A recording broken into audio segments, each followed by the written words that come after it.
Example number 17. A particle performing linear simple harmonic motion of period 2 pi seconds about the mean position O. Means एक particle है जो एक mean position O के about move कर रहा है, ठीक है।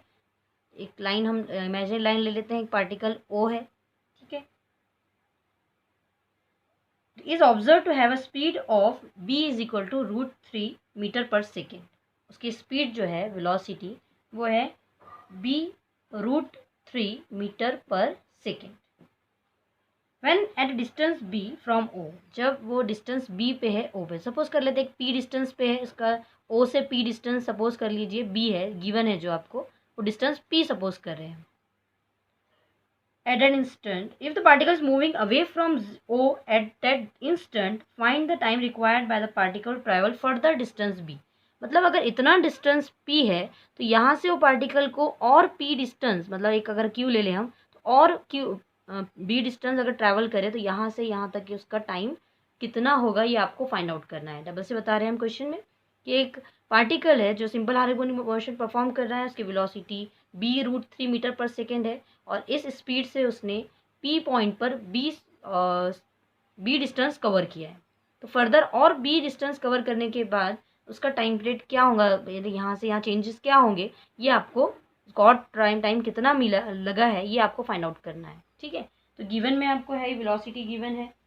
अब simple period of simple harmonic motion आपको ये भी गिवन है, मतलब t आपको गिवन है, t इज इक्वल्स टू है 2 पाई सेकेंड्स, ठीक है, और v गिवन है b √3 मीटर पर सेकेंड। ये मटेरियल आपके पास ऑलरेडी है, क्वेश्चंस आप अच्छे से पढ़ लीजिए। अब गिवन डाटा लिखते हैं हम इसमें। Given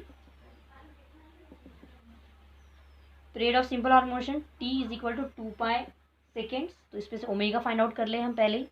omega is equal to होता है 2 pi upon T, that means 2 pi upon 2 पाई, और ये कैंसिल हो गया तो 1 रेडियन पर सेकेंड हमें मिल गया ओमेगा हमारा। स्पीड एट बी जब पोजीशन लिए तो उस टाइम पे स्पीड जो थी वेलोसिटी वो b √3 मीटर पर सेकेंड आपको गिवन है। अब सपोज कर रहे हैं कि वो b डिस्टेंस जो है वो x1 डिस्टेंस कवर किया, मतलब जो ये हमने लिए थे O to P, ये b डिस्टेंस था और इसे हमने x1 सपोज कर ले, और b से यहाँ तक के डिस्टेंस और b था, तो ये डिस्टेंस जो है यहाँ से यहाँ ये x2 है, ठीक है। तो x1 is equals to b, तो x2 इज इक्वल टू क्या हो जाएगा, b plus b means 2b, x2 हो जाएगा 2b और x1 हो गया b according to given condition. Now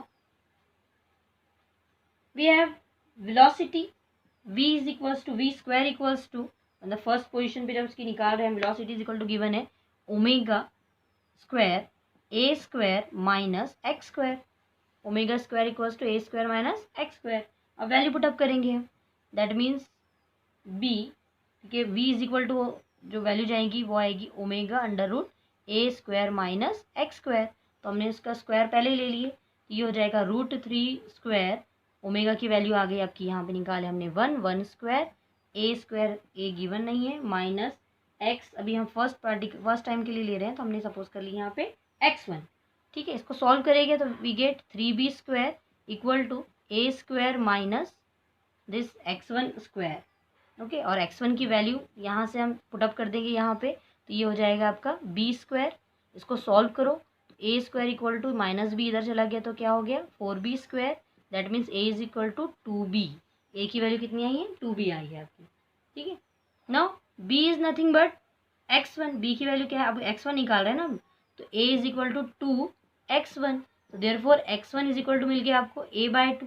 सब वही की वही वैल्यूज जो है रोटेट हो रही है, इसे वैल्यू पुटअप करके हमने सॉल्व कर दी है। तो अकॉर्डिंग टू दिस x1 की वैल्यू आ गई आपकी a/2, तो x2 की वैल्यू क्या आएगी, therefore x2 is equals to, ये देखो a की वैल्यू 2b है तो 2b की वैल्यू क्या हुई a, तो x2 is nothing but a। Now we have x1 is equals to a sine omega t1, आपको डिफरेंट टाइम चेंज निकालना है ना, तो x1 is equal to a sine omega t1, value put up करेंगे हम, तो x1 की वैल्यू है a/2, this a sine omega तो 1 है, t1 एज इट इज़, ठीक है। तो अब ये a क्या हो गया, कैंसिल हो गया, साइन उधर गया तो बन जाएगा sine inverse 1/2 is equals to T1। तो साइन 1/2 मीन्स π/6। T1 की वैल्यू आ गई π/6 सेकेंड्स। ओके, नाउ ऐसे ही अब T2 निकालेंगे हम। तो x2 is equal to a sine omega T2। तो x2 की वैल्यू तो a है, यहाँ पे आ जाएगा a sine T2। This a get cancel, sine inverse of 1 is equals to T2।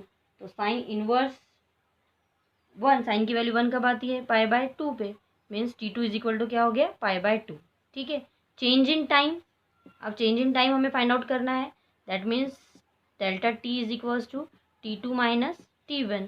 That means π/2 minus π/6, we get this, get cross 6 pi minus 2 pi upon 12, that means 4 pi upon 12, और ये cancel हो गया, 3 π/3 seconds is our answer. ठीक है, तो आपको ये एक ही फॉर्मूला हमने यूज़ किए, बस वैल्यू पुटअप करें, कंडीशंस डाल दिए, एक बार लिख कर देखिए अच्छे से, आपको कॉन्सेप्ट समझ में आ जाएगा कि हमने किया।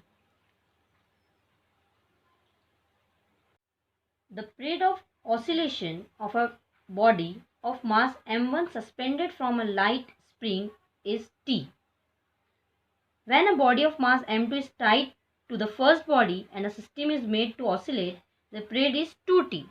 Compare the masses m1 and m2. m1 and m2 compare करना है। ठीक है, तो दो ऑसिलेशन गिवन है, गिवन डाटा लिखते जाते हैं और क्वेश्चन समझते जाते हैं। आपको गिवन है मास m, सपोज कर ले हम मास m है, दिया हुआ ही है m एक बॉडी का, तो दो बॉडीज है, तो एक m1 होगी दूसरी m2 होगी, और इसका टाइम पीरियड है t। ठीक है, सेकेंड उसको सेकेंड फर्स्ट बॉडी को सेकेंड बॉडी जब हम अटैच कर रहे हैं, तो वो सेकेंड बॉडी का मास ले लेंगे हम m2, mass m1 and m2 are the two masses, जिनका टाइम उस टाइम पे उसका टाइम पीरियड जो बन जाएगा वो हो गया 2t। टाइम पीरियड कितना हो जा रहा है, 2t।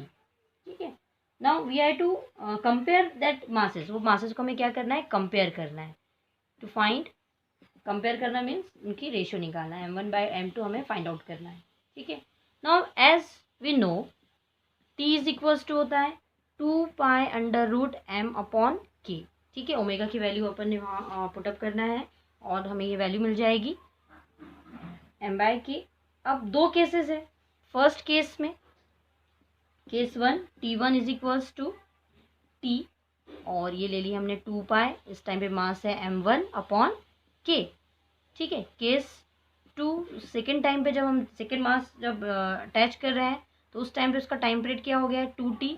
तो ये बन जाएगा, उसमें अटैच कर रहे हैं, अलग से नहीं लगा रहे हैं, तो मास और बढ़ जाएगा, मतलब क्या हो जाएगा वो m1+m2/k। ठीक है, अब दिस इक्वेशन नंबर 1 और इक्वेशन नंबर 2 को हम दोनों को एक दूसरे से कंपेयर करेंगे। तो equation 2 divided by equation 1 divided by equation 2।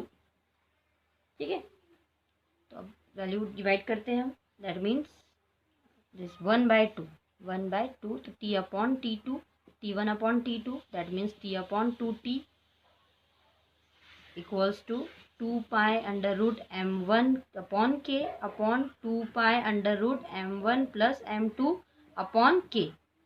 This t get cancel, here 2π get cancel, √k get cancel। तो अब जो टर्म बचेगी अपनी, अपॉन की टर्म थी तो वैसे भी रेसिप्रोकल होने वाला था, ये हो गया 1/2, अंडर रूट यहाँ पे बचेगा m1 और अपॉन में बचेगा m1+m2। ठीक है, अब taking squaring both side we get 1/4 m1/m1+m2। Square ले लिए, रूट कैंसिल हो गया, क्रॉस करना है, m1+m2 is equals to 4m1। Now m2 is equals to 4m1 minus m1, that means 3m1, ये हो गया m2। अब कंपेयर करोगे तो m1/m2 is equals to 1/3।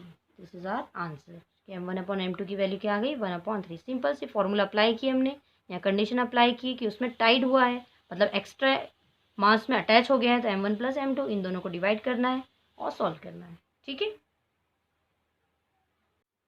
Example number 19।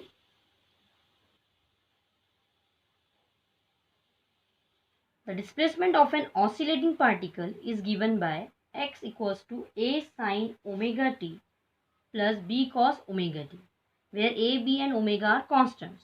Prove that the particle performs a linear symbol harmonic motion with amplitude a is equals to under root a square plus b square, यहाँ prove करना है. ठीक है, तो given data लिखते हैं और समझते हैं. डिस्प्लेसमेंट जो है ऑसिलेटिंग पार्टिकल का वो गिवन है आपको x equals to a sine omega t plus b cos omega t, ये आपको गिवन है. ठीक है, a b and omega are constants already दिया है. हमें प्रूफ करना है. टू प्रूव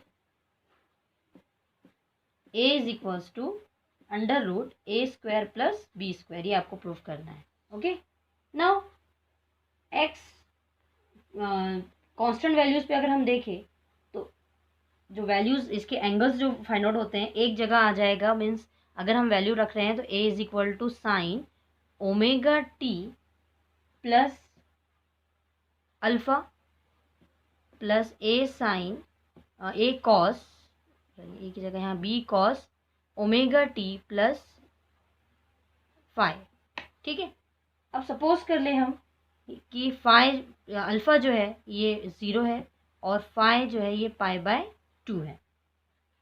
ठीक है, अब यहाँ पे a1 जिसका एम्पलीट्यूड है वो a है और कंपेयर कर रहे हैं हम a2 is equals to we get b. सब कंपेयर करने के बाद ये वैल्यू अपने पास है सिंपल हार्मोनिक मोशन के लिए. रिजल्टेंट एम्पलीट्यूड अगर हम फाइंड आउट करें, रिजल्टेंट एम्पलीट्यूड हमें प्रूफ करना है, तो resultant amplitude means a is equals to होता है under root a1 square plus a2 square plus 2a1 a2 into cos φ1 minus φ2. ठीक है, ये फॉर्मूला अगर आपके पास है तो आप इसे φ1 और φ2 सपोज कर लें. ठीक है, तो हम कन्फ्यूज़न नहीं होगा आपको. नाउ वैल्यू पुटअप करते हैं इसके अंदर. a1 square plus a2 square, तो a1 a2 की वैल्यू यहाँ हम डाल देते हैं. a1 की वैल्यू है a स्क्वायर, a2 की वैल्यू है b square plus 2ab cos π/0 minus π/2. Now a square plus b square 0 minus π/2 और cos π/2, cos 90 is nothing but 0. Cos 90 कितना होता है? 0 होता है. तो ये पूरी टर्म क्या हो गई? 0. तो रिमेनिंग टर्म क्या बचेगी? This under root since cos of π/2 is equals to 0, तो ये होल टर्म हो जाएगा 0. और या एक स्टेप आप बढ़ा लें यहाँ पर, plus 2ab into this cos 0 minus π/2 is cos π/2 और कॉस π/2 की वैल्यू 0 होती है, तो a इज इक्वल टू हो जाएगा under root a square plus b square. यही हमें प्रूफ करना था. ठीक है, तो ये कंडीशन यूज़ करके हमारा आंसर आ गया.